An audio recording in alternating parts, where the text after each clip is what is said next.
Iti damag showbiz, inbasura ti South Korean police ti reklamo anay pila kontra ti aktor ani Kim So-yoon.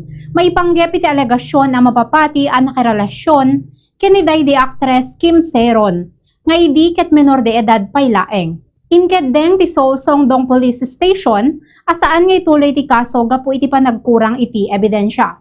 Nang rugi ti patangan kalpasan nga inakusaran ti pamilya ni Kim Se-ron ti aktor, ang mapapati ang nakirelasyon iti actress bayat iti menor de edad pay laeng. Pimigsapay ti kontrobersya kalpasan ang nangirwardag iti alegasyon ti YouTube channel, A Hover Love Incorporation, kontra ken ni Kim So-yoon. Idi April 2025, nagipila ti civil lawsuit ti aktor kontra iti pamilya ni Kim Se-ron ken kadagiti operator ti nasao a YouTube channel. Nainget met a pinaglibakan ni Kim So-yoon dagiti akusasyon.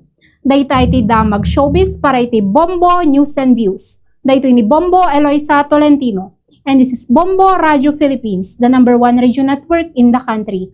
Your trusted source of news and information, basta radyo. Bombo!